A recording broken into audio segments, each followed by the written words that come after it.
I'm going to be elaborating somewhat on the reckoning and dismissal of the shepherds, who are the rabbis. And I'm going to get into that, the definitions themselves, what this means, and in part why God has done this. One thing I want to make emphatically clear, since I hadn't heard one word from a rabbi, and I'm quite certain, as a group, maybe not all, as a group, they had no idea there'd be a reckoning and a dismissal by God. They would not enter the scroll of remembrance, which means they don't see God's heaven for the Jewish people, which is something you do not want to miss. Because they just talk about the Messianic era. All of a sudden, Moshiach protects the world. Everybody loves the Jew and exalts him in the world. The world speaking Hebrew. And the sole existence of mankind becomes to know God. Nations love nations. Things that simply cannot happen. And what do they leave out? How about God might hurl your glory to the ground or utter destruction if you don't recognize Elijah? You know, you pray for Moshiach every day. One, you don't know you're about to get dismissed when it comes. And two, you completely ignore utter destruction if Elijah is not recognized. He clears the way for the building of the temple, which is God's purpose that might prosper. Don't build it, utter destruction will come someday. Build it, and you will never be defeated and dispersed again. Who should you be looking for? I mean, what does David do? He brings the reckoning and dismissal of the shepherds, the rabbis. That's what David does primarily. And with him comes God's grant of a covenant of friendship, which differs markedly, absolutely refutes a Messianic era. God says things like, there'll be a planting of renown when I come with Moshiach. You will no longer be the taunts of nations. That tells you one thing, the nations aren't exalted. You're just not being taunted. Why? God's in the temple again, and they're not quite sure. Sure enough, for the most part, that would be the majority. And of course, the covenant of friendship, well, that is the covenant of friendship.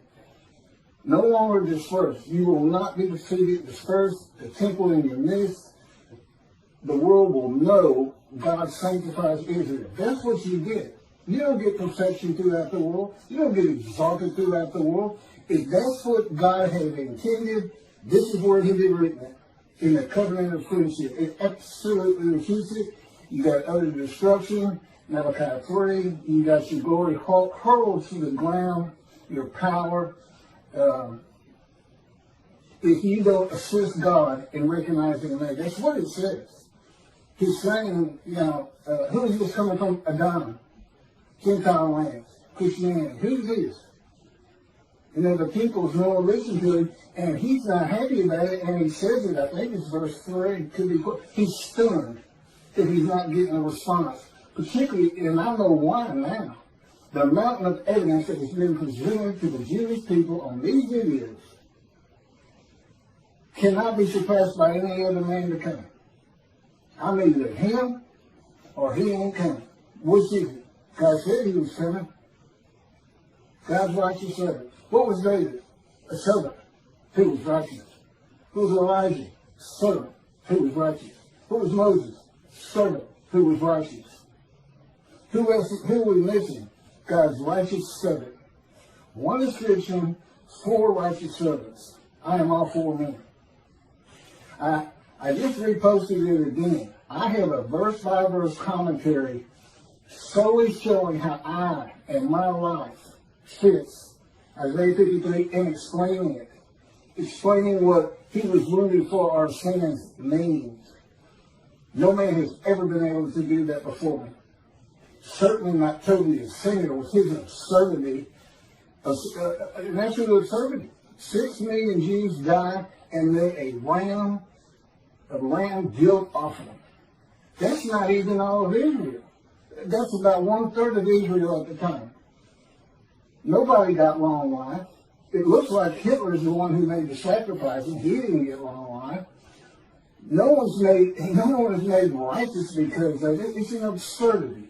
Okay, he couldn't come close to interpreting the true meaning and the way to make this understandable. Isaiah 53 is in large part a snare. Okay, God knew the Gentiles were going to take your book one way or another. And he set them up. He set them up for the day of the Lord. And he set up the rabbis too. He knew you were going to be practicing the Messianic era. All of these are proof, as I straighten all this out, putting forth what he wants Judaism to be. This is what God wants Judaism to be. Not what Rambam wants it to be. He doesn't even want the entire world to be simply the name of God. It's not what he wants. Primarily, God, what are you doing? What are you doing? I'm creating a new heaven, he says at first, and a new earth. What's new about the heaven you're creating? What changes? I want to have a new host of angels, the angels of Israel. And I want every Jewish, all of my children to go through the same thing they all had to go through. Anti-Semitism, racism, bigotry, having to survive on a planet that simply does not like them. That's what he's looking for. That's the angels of Israel. You got your own unique personality. 613 laws. Okay, about 200 of them were animal sacrifice, and that was done away with by his prophet. God said, I don't want your animals anymore. It totally is Isaiah thinks he wants a human being. You're not supposed to add to or take away anything from the Torah. And when you see you're about to do it, you better ask yourself, where am I wrong? Where am I wrong to add a human being, much less 6 million of them? And, let's go on Christians. That's what they do. Let's put a human being, an unblemished lamb, and we'll be set free. I don't know what you guilt offering did to the Jewish people who become the righteous servant. No, the righteous servant is for the day of the Lord. He has to have a Moses, a representative. It could be an Elijah or a David. But he's got to have a man. Okay? I fit it to the T. My Isaiah 53 has been out there for over 2 years. And I get nothing. Don't tell me these people like Toby and Jews to Judaism haven't heard some rumblings. I can't say exactly what. God doesn't tell me things like that. He'll never tell me what another person's thinking. He won't tell me anything to happen in the future. If I can't find out an answer of my own, then I don't find it. They don't give it to me. But,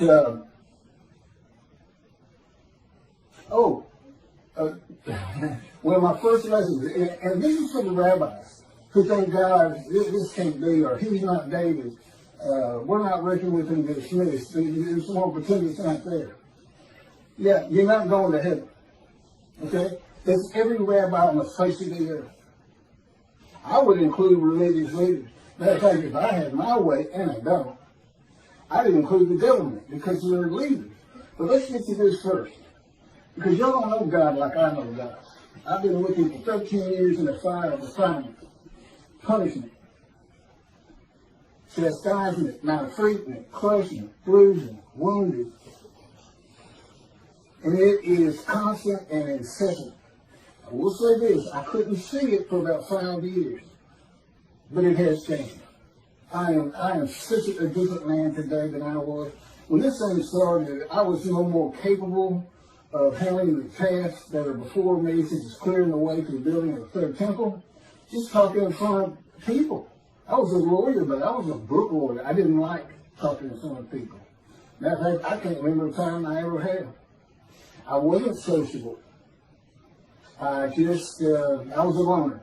All that's different now with God in me. The Spirit of God, I'm in my spirit, and my spirit's in me. Guess what? God's in his spirit's in him. It's the same thing. And his spirit is an angel of his person. He made an angel, created an entity, a person, in existence, with emotions. For his body, he did not give him human form and limbs. No. his body is the Spirit of God. So if God comes to you, or the angel of the Lord comes to you, you are, for that time, a man of divine being. Now the man who wrestled with Jacob, God just saw son near Jacob, woke him up, told him, I'm the God of this land, Abraham, Isaac, and Jacob. I have something for you to do. And it's all to do with God. It's instant. You know who he is. There's no, huh? Who is this? Because it's none of that. You say, okay, let's go, I'm ready. What we doing? He's a man of divine beings, but he was just one night. So he didn't even go through much of a fire refinement, if any. I mean, he had to wrestle all night. But God does this with all of his prophets. It's just a way of changing it. It's like, you know, he has to break our will. And he can't have me snapping at people. I was known as a fighter. And, you know, if you said something to me that I didn't like, I didn't respond verbally to you. I just hit you. I just laid into you. Fight on. Nobody talks to me like that. That's who I was. And that's, God said, this was taking so long. You know, it's that the last 3 years have been the worst out of 13. Going on 14 now. It's, you know, as he said, it just takes more to get the response out of you, the small change that I want out of you. And I'm saying, I'm ready. I am flat out ready. And what is the problem with your people? They don't know who you are. When you say utter destruction is coming, you're not fooling around. Here's what, you know, you kind of get one personality of God in the Hebrew Bible. You know, it's not far ranging. But what he showed me is based on the following. This is one of the first lessons he gave me. And anybody can look at this. I don't have my glasses on. I'll get through it the best I can. But this is the chapter that leads to the purchase of the Temple Mount. And it's 2 Samuel chapter 24, verse 1.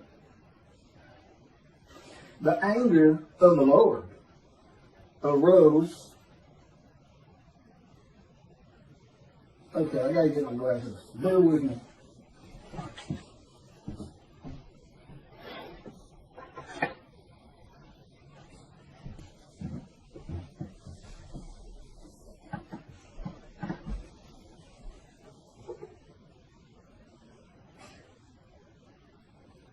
The anger of the Lord again flared up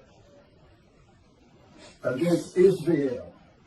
And he incited David against them, saying, go and number Israel and Judah. That'd be the northern kingdom, kingdom of Israel, sometimes the kingdom of Ephraim, the largest tribe landowner, immediately north of the lands of Benjamin, which is a partition between Ephraim and Judah. And Benjamin is considered part of Judah because that's where the kings rule from. Go on under them. Apparently there's some problem in taking the census. I don't know what it is. But he incited David to do it, and then he put him into a 3-pronged test. Do you want me to come against the people? Do you want me to come against you? And one other one. And he said, let it be against the people, let no man take me. And God did. And he killed pestilence. And 70,000 had died almost immediately. Now, did God just go down and kill 70,000 Israelites? No. He takes the credit for it. It just makes him look mean and tough. Listen to everything I say. The pestilence was already there. God could see it. He knew it was coming. And he does this a lot. He says, I will come with utter destruction. No, his creation is going to utterly destroy Israel. I would suggest, he won't tell me, I would suggest we're talking nuclear bombs in Iran right now. Someday. And they'll do it. They will do it if they get it. In any event, that's how. Oh, and it's interesting, the numbers are different. The census numbers are a little bit different from what I'm about to read in 1 Chronicles. And so is the amount of money paid for the people out of David's pocket, is what he makes it sound like, but I'm sure it was the kingdom's money. I would think so. I don't know why he had a separate side job or anything. If you'll turn to 1 Chronicles, chapter 21, it's the same story. It even says it's the same story somewhere. Maybe there's a footnote. Satan arose against Israel and incited David to number Israel. And then you get the same story. You know, David realizes what he did was wrong. See, he incited it. He didn't go charity. He went to a prophet who told somebody and this and that, and then David was all wanted to be in repentance and was sorry he had done it. And again, I don't know why it's bad. They won't tell me. I've asked them right before we started this. They'll know. So, what do we have here? Satan incited David, and God incited David in the book of the prophets, and in the writings, it's Satan. First of all, Satan doesn't exist. Judaism doesn't believe in hell, and they shouldn't. There is no hell. That guy, you know, if you don't heed or revere him, if he's sinning all the time, he just doesn't pay attention to you. He knows his creation. He knows what humanity does. He knows what humans are. He knows there's no stopping that. And, I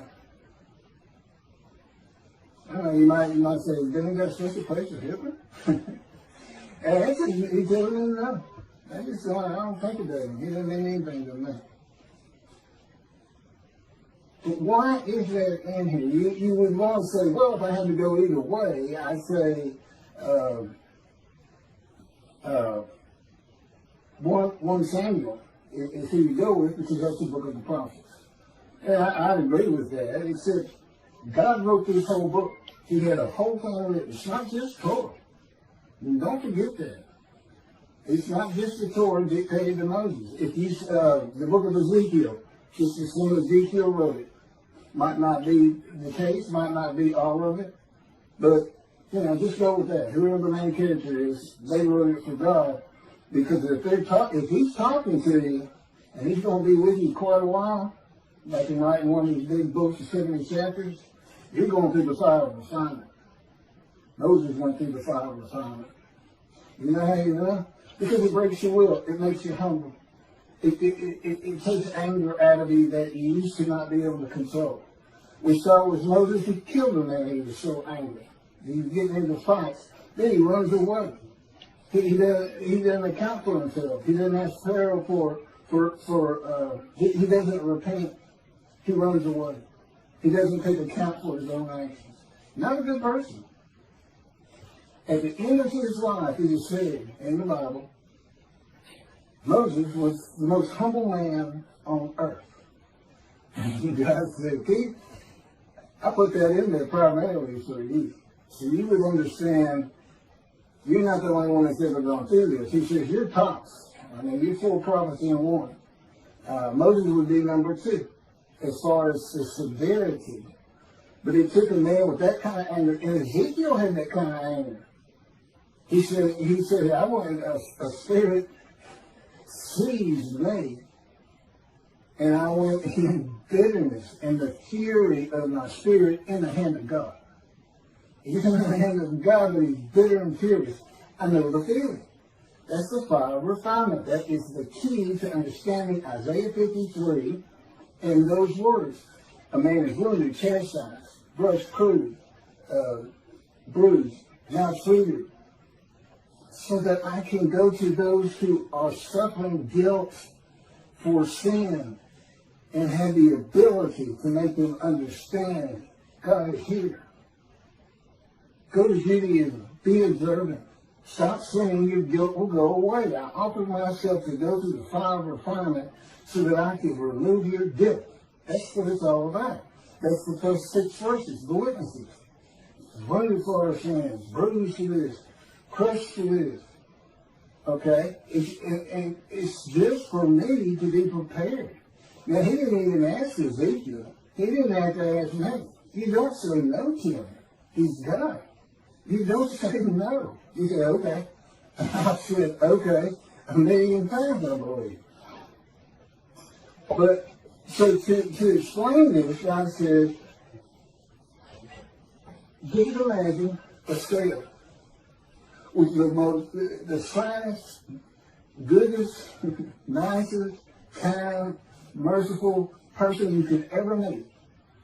And down here, put Satan, the meanest, most vile, brutal, doesn't care about your pain. And he can go all through it. Okay?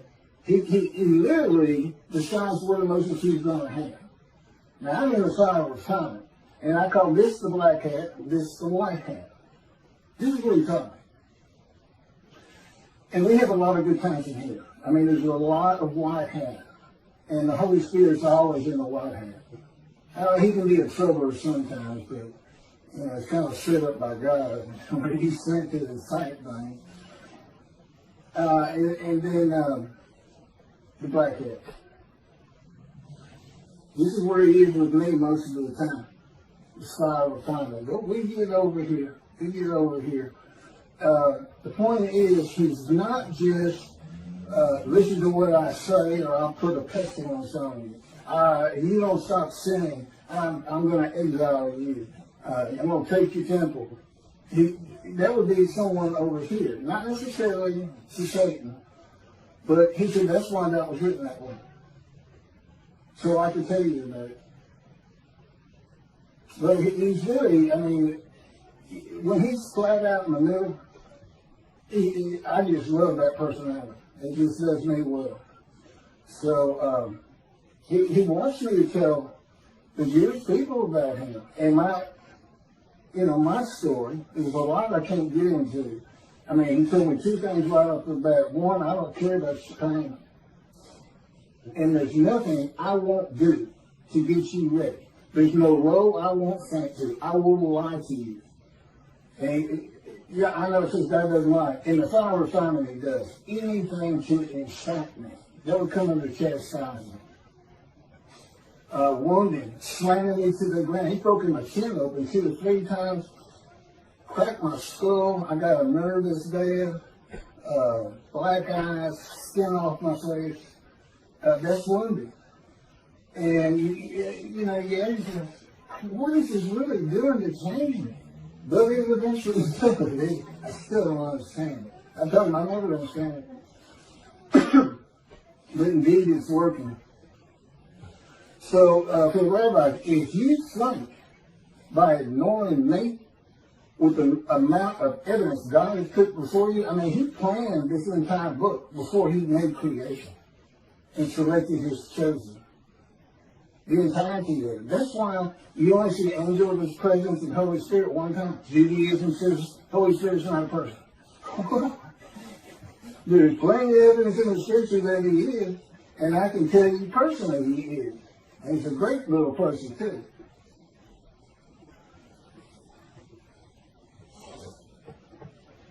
But let me carry on. If somebody, I guarantee, if Toby the singer and Judaism was sitting back there going, well, we make money. Oh, that's what they wouldn't say we make money on our radio. Or we can't say we're wrong because of your arrogance. And the ignorance that you show in your commentary just defies logic to me, because God told me from the get-go. I was an atheist for 50 years, had nothing to do with religious people. He said they're very intelligent people. Judaism is well-based, on the ground, all makes sense. This is what he told me in the beginning. Since then, I learned a lot different. I don't think much about their capabilities at all. I'm a prophet. God taught me. God controls my mind, my thoughts, my words, my physical motions, because I'm in the course of his power. He can spin me like a top if he wants, slam me to the ground. He can make me shake like a leaf. so that when I try to eat, I can't hold my food on the utensil. I end up having to take the bowl and put it, just embarrass you. I think, you're really humiliating me. It is maltreatment, but I can tell you, I sure don't like you doing it. And he'll do it with my legs, where you feel you're going to fall down. Sometimes I dread walking down the steps when he's got me right in the midst of, he calls it a 3-day thing, where which is at least once a week, if not twice. That's the kind of thing I'm talking about. And eventually that kind of treatment, maltreatment, changes me. And it also makes me, I know what I've been through. I know the pain that I've been through. And I'm not even counting the accidents he put me through, being shot, giving me cancer, shot through the abdomen. I'm just talking about since he came and started talking to me when I was 50. Well, let me go over this reckoning again, because apparently this is not getting through. And if those particular rabbis aren't listening, I get plenty of views. I mean, I guess 4,000 now or something, which is nothing for the big boys. But, I'm not a rabbi. Certainly not anything to do with Christianity, Pastor. I stayed away from religious people. I can't ever remember having a religious conversation until I was 50 with God. When he said, let's go buy you a Tanakh. And I said, what's a Tanakh? And that's when he started teaching me.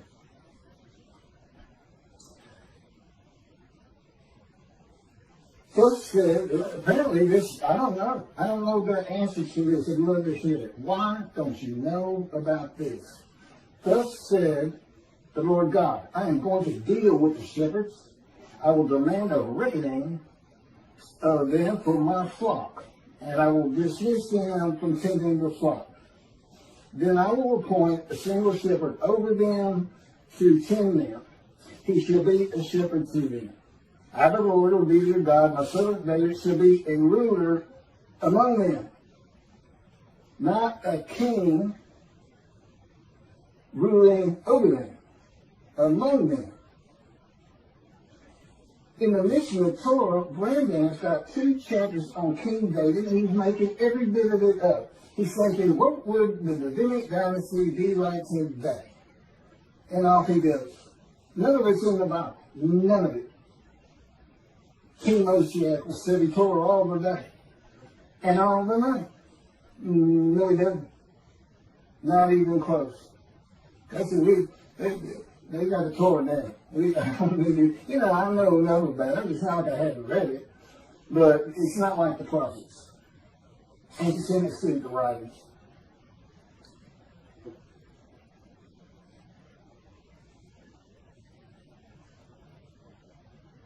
My servant David, he shall tend them. He shall be a shepherd to them. I, the Lord, will be their God, and my servant David shall be the ruler among them. I, the Lord, have spoken, and I will grant them a covenant of friendship. Again, it is so far removed from the Messianic era. Why don't the rabbis recognize that? You won't be the tongue of nations, you won't be defeated and dispersed again. His sanctuary amongst you, the world will know he sanctifies Israel, a planting of renown. That's it. That's what happens when Moshiach comes. You tell him I said so. If it looks like I get a little hot about this, God controls my emotions too. And that's how he wants them to hear it. And never forget, he can speak straight through me. As a rule, he's always speaking through me since he controls my thoughts and my words. But it's always based on my personality. He can change that. He can change that. But if you're not a believer in a man divine being, it doesn't help. You just think I'm putting on an act. I had conversations with him where I'm looking into a mirror, okay? And when you're talking to people,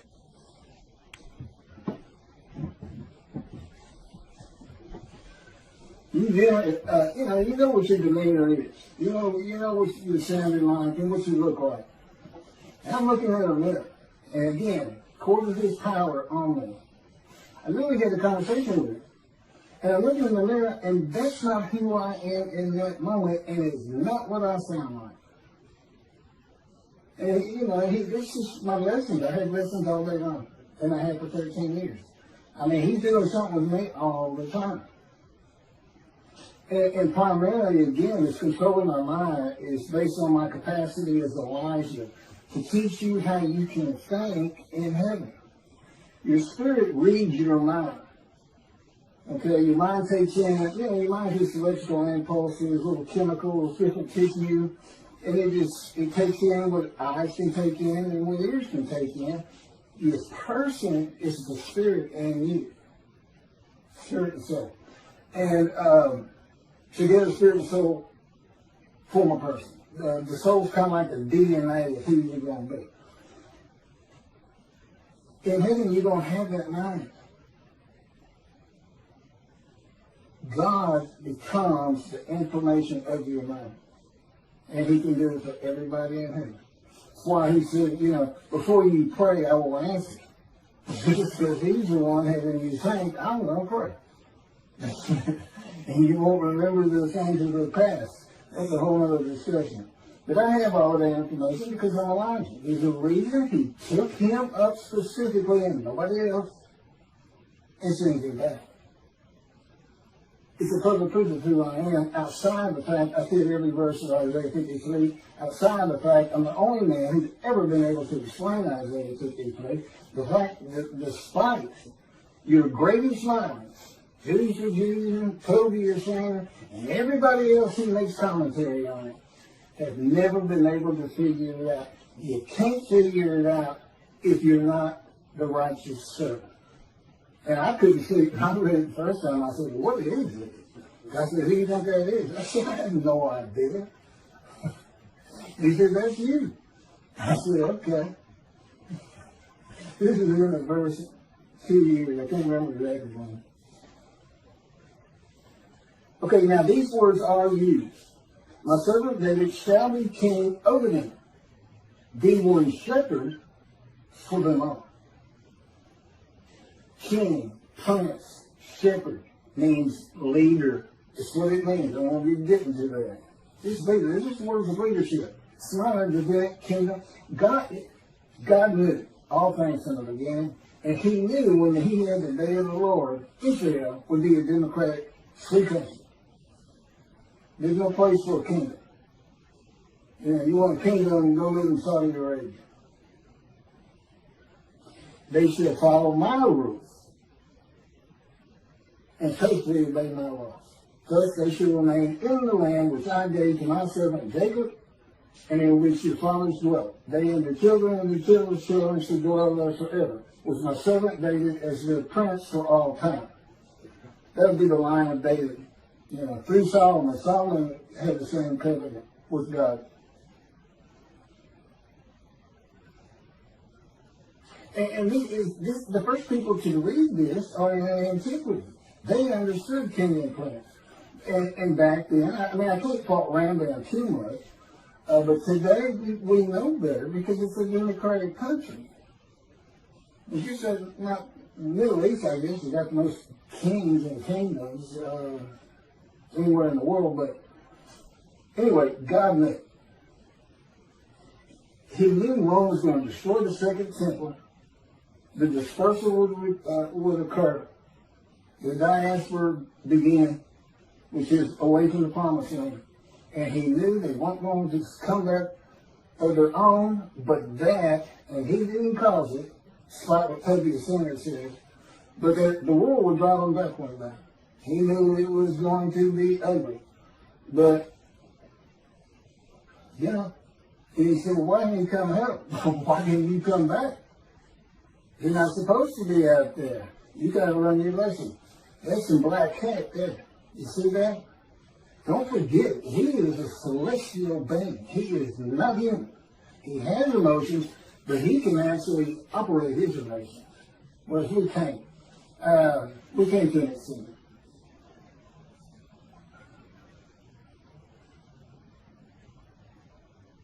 Okay, in today's world, with so many synagogues and people of Israel, the best interpretation of this dismissal is that they will be a leader of God's flock to tend them and be a ruler among them. Like a rabbi, a person with knowledge, a teacher. But I'm not getting ordained or anything.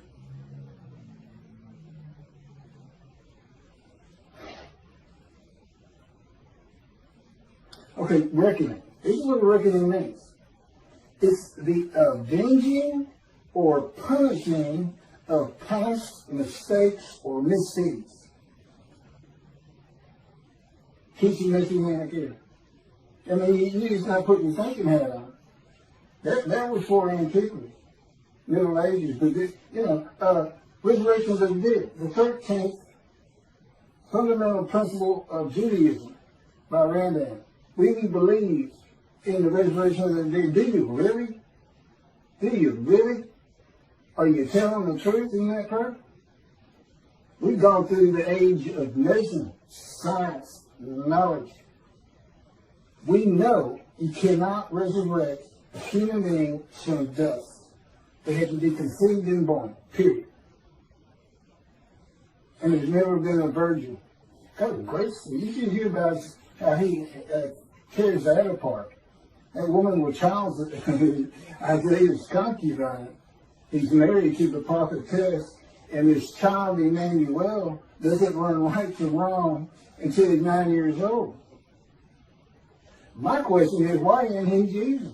If his mother is a virgin, why isn't he Jesus? I'm going to put it to you. I'm going to be the greatest end-time missionary of all time, particularly, though, because eventually the many and the multitude are going to be telling the world who can believe our report. That's him. Who is on with the Lord been revealed on? That's him. He knows too much. It's impossible to deny what's happening here. It's impossible to deny that there are rabbis who have heard me and are ignoring it. What about Elijah? Rabbis who ignore? Because I'm Elijah too. What about that? You want to be responsible for utter destruction? How many millions you lose in the Holocaust? 6 million? How many Israeli Jews do you have right now? Well, 7 million. You ready to up the ante on that? How many Jews can we kill at one time? You're not going to recognize David. You don't get the covenant of sonship. And it doesn't go until I have both covenants. Sin forgiveness in Jeremiah 31 that puts sore on your heart, and friendship. And God wrote, when he was dictating to me the book Isaiah 53 in the day of the Lord, he actually has it stated that when these books are published, the covenants go into effect. Well, as you can imagine, I can't get them published. And it has to be a big-time publisher who can distribute worldwide and market worldwide. Because all Jews have to read it and know they're sin free in the Holy See. It's part of also being Elijah come back to Judaism and the righteous servant, 53. Makes so many righteous. Well, in effect, I've already done that with the covenants when the books are published. If there's any rabbi who'd like to step out of dismissal and see the heaven God is creating, contact me. I'm easy to talk to. I was a lawyer for over 20 years. Had clients, come in, had to be friendly. I was anti-social, but in a business context, it wasn't a big deal. I knew my parameters, so to speak. Come forward and help me. You're a servant of God. If you're a Jew out there, you're a servant of God. Be proactive. Anything you can do to get me recognized, anything you can do. And that's on this. This is supposed to happen according to Jeremiah. The land lay desolate for 2,000 years. Now the cities have been renewed, restored, Jerusalem rebuilt, the land blooms again. That's what it says. And it says, then I'll bring a new covenant to you. New covenant. You know what Rashi says? New covenant commentary. The angel is the angel of the covenant you desire. There's only two. and daily brings friendship. So we're talking about the covenant of forgiveness to make it a holy city, just like God did with the Assyrian and Babylon exiles. They had the second temple built. This is to have the third one built. You got a clean slate, but if you start sinning, that covenant didn't do you any good at all. So, my job is combat it. Don't let the evil inclination get you. See the street. You got a clean slate. Honor God by coming back to observant Judaism.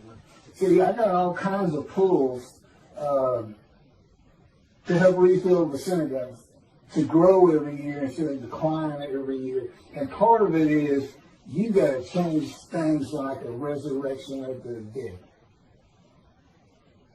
A time when the Jews are exalted. You know what you do? You make them lazy. What happens to never again? Never forget. You got utter destruction on the horizon.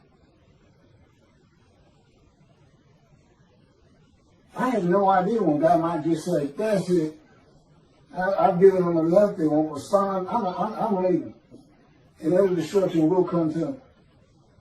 You never know. You're servants. His servants. You're not the righteous servant as taken as sin. And Jews for Judaism, Michael Stoback, and whoever actually did the commentary, that absurdity they both put out there. Michael Stoback bases his whole commentary on an exaltation of the world of the Jew, the Messianic era. His whole commentary is based on something that will never happen. Never. These religious people, I don't know how they do it. I believe in it. I believe in the resurrection. Oh, you believe in millions and millions and millions of people suddenly appearing in Israel? Who's going to feed them? Who's going to put food on the table for them? Hey, guess what? You're going to have slave Israelites from Egypt. You know what God says? If you see a slave Israelite from Egypt, you know what you're supposed to do? Run. Run and get a gun quick. They'll kill you. These people were savage. They still weren't cooking their food back then. Slaves. No schools. Nobody around them school. Nobody listening to them. Believing in all kinds of gods and this and that from Egypt. Yeah, they're suddenly going to appear. That's what they say. Every single Jew who's ever lived. You got 6 million from the Holocaust. What are you going to do with that 6 million? That's just 4 years. It's the most. You got to lose the young people. They're always looking for fake news. I guarantee you, if I sat down there in the synagogue when I was a young man, and I didn't, of course, I'd have gotten up and walked out right in the middle of it. You're saying, what? You say every Jew who's ever lived is not rise, old bones, rise. And the soul is going to come from some keeper of the soul's place and come into that body. That's your belief? Well, I got to go. I heard y'all real practical down to earth. You had things to do. You had Shabbat. You had holidays. Mitzvahs. But I'm not listening to garbage. Okay? I'm a man of reason and intelligence. The people in antiquity and Middle Age weren't. And all those things that you come up with, swords into plowshares, that was for a time gone by. Man will always be at war, period. And most of that, no man can get all of Israel. Just to follow Torah. Good luck. Only about 30% of them are even observant. It's secular. God wants that straightened out. He wants a practical religion for the chosen, and He wants the world to hear about it, and it helps me take the rest of God's Christianity. Lift me up. I'm the man of Isaiah 53. And where does that come from? Chapter 51. I'm going to take my bowl of bread, my cup of reeling, and I'm going to take it from you, my people, and I'm going to pass it to those who told you to get down on the ground and walked all over you, walked all over your back, something like that. Okay, what happens next? 52 comes up. That's where the righteous servant of Isaiah 53. That's where the description starts. 13 through 15, and then all of 53. You see the connection there? Wrath coming. Now, how does that match up with Moshiach coming? And the Messianic era occurs. And there's a resurrection of the dead, which is a proof of who I am. Where's God's vengeance? Where's the doom upon a nation in Psalms 149, in Psalm 149, ending in 150 with an exaltation of the Lord, which you can think of as, we're building the temple again. And by the way, it doesn't have to be on the Temple Mount. It's got to be on Mount Zion. Two things. One, it's not big enough for what God wants. He'll give me the plans when necessary. It's kind of like, getting plans for the Timonese or, anything. He'll give it to me. I give it to the right people. But they got to recognize who I am. You believe in the Messianic era, but you rabbis, God's got to force your hand. That's what this is about. He's forcing your hand. And he's putting the destruction of Israel on your shoulders. And I'm not going to stop talking about it. And how you ignore me. You can't find greater just because it's not your faith. He says it's not a resurrection of the dead. I can't listen to him. I've never heard of the reckoning in this nation. They're arrogant and they're ignorant. See me? Now, regular society, they're real intelligent people. They can fool the flock who are just aimless sheep. They can't fool me because God's in me. He won't let it happen. And so I can incite them. You tell either one of them, if they want to debate, don't call me a singer who says he'll debate anybody on 53. You tell him I'm ready. You tell him I'm ready. And he better take his sedatives before we get there. Because I will incite him. I will arouse him with my words. And you wait till I start getting hold of the Christians. If you've been reading the details and watching my videos, you see I've got some powerful things to tell them.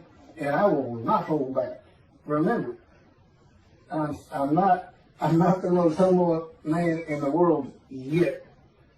This is the kind of person Moses and Ezekiel were.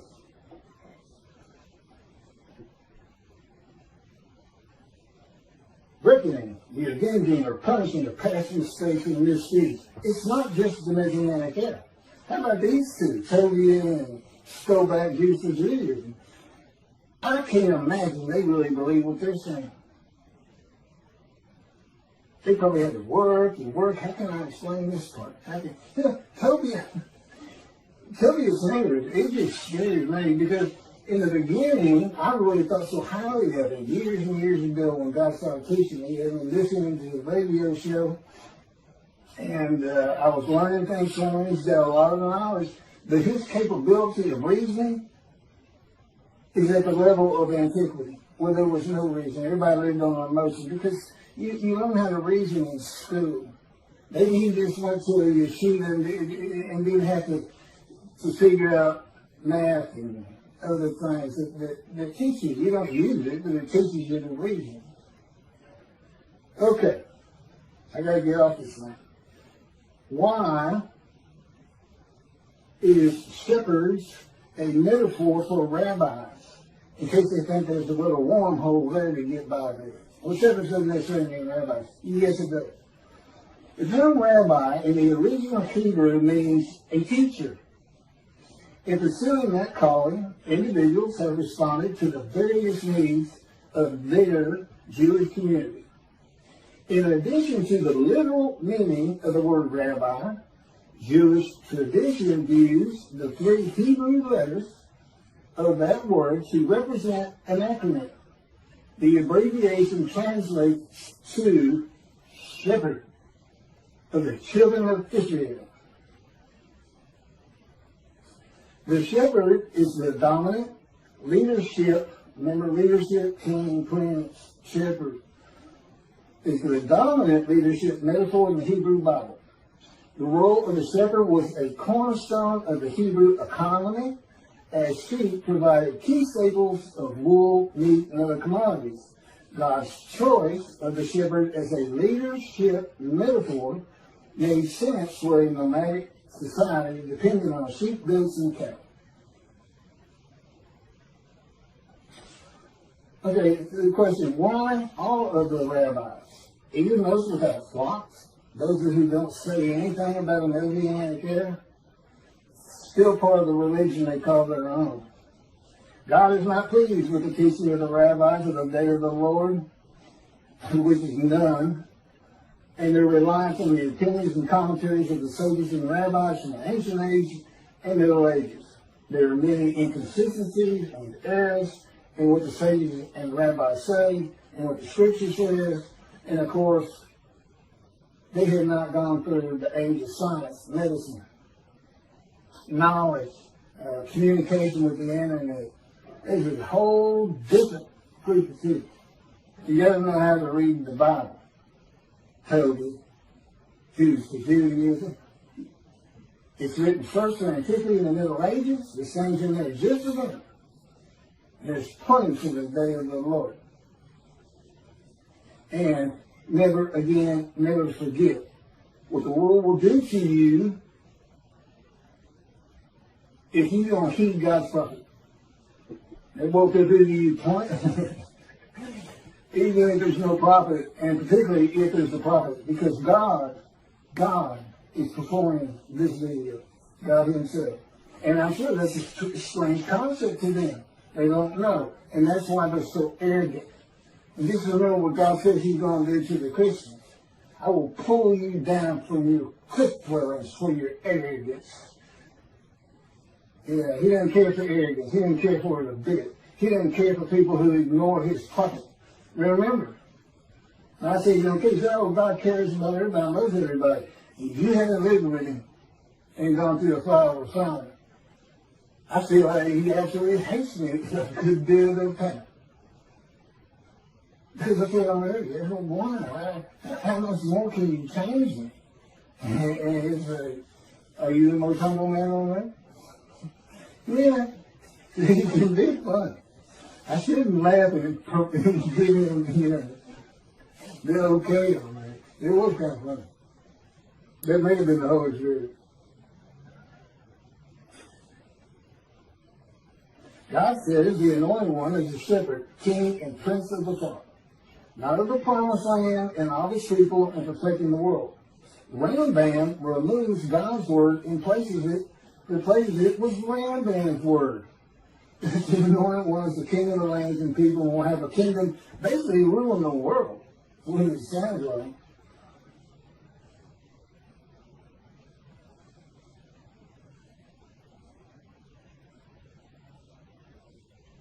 God says the prophets were rarely listened to by religious leaders in biblical times before he stopped speaking to the prophets. He said, there's arrogance. I know what I know, and that's my faith, and I don't care what you say, or I understand what you're saying. And I think the Christians got a lot on that. Don't stand on the corner. I don't know. Anyway, arrogance. And you can't admit you're wrong. Can't admit you're wrong, and can't accept the evidence God has given you as being insufficient. Or you're not even taking the time to look at it, you're hiding. You got your head in the sand. That's no better. You do not heed and revere the Lord. You say you do all you want. But his prophet is speaking, and when that happens, God is speaking. And I don't see anybody listening to me. That's what this video is about. Trying to let y'all know how serious this is. You want to see 7 million dead Jews? You want to see Israel disappear? Keep ignoring Elijah. And that's what you get, according to God. I don't know, y'all just select what God's words you want to abide by. And Rambam's word sounds so much better. Whole world just to know God. Food for everybody. Delicacies like dust in the wind. Well, who's going to do the farming? Who's producing this? Is it my what is that? The stuff they got in the desert and Exodus. My boss. Come on. Again, they control my mouth. I can embarrass me. It makes me laugh.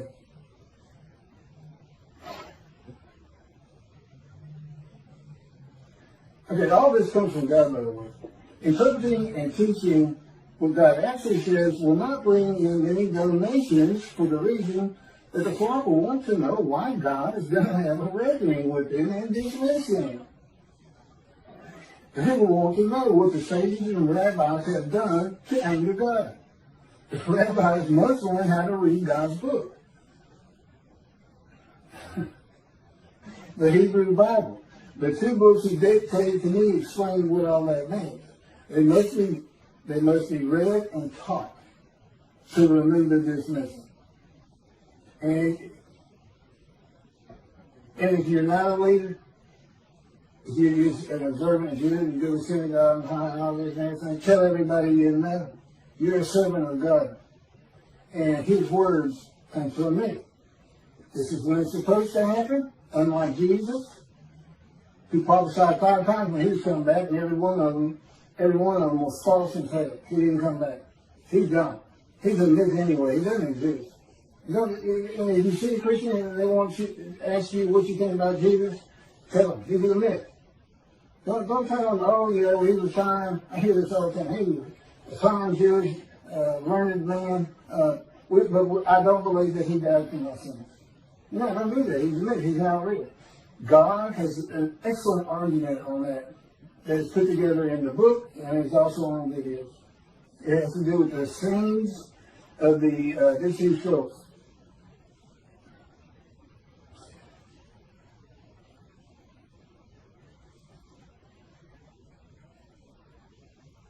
Okay, well my camera's got to be getting, it goes off every half hour.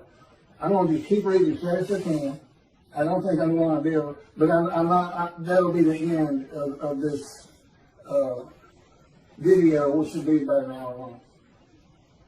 God has never changed the will of men or how they think of him and the Jewish people in time.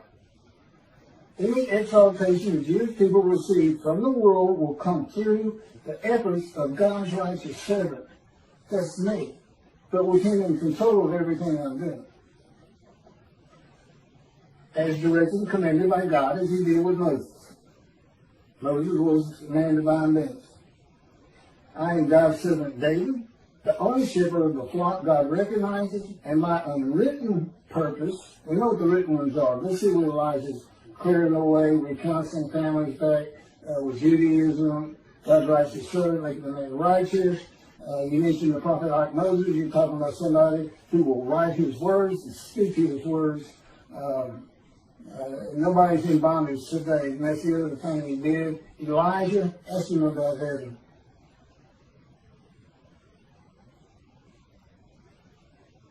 And my unwritten purpose is to teach the matters of the two books he dictated to me, to tell my stories of living with God in the anger of his presence, the Holy Spirit, what it is like to become a man in divine beings, a host of the Lord's host. It would be unwritten purpose, and I'm sure he's got plenty of others. The rabbi said, yet to heed me, I hadn't heard a peep out of him. Here's a man declaring he's Elijah. Utter destruction comes if they don't recognize me, and they don't want to speak to me.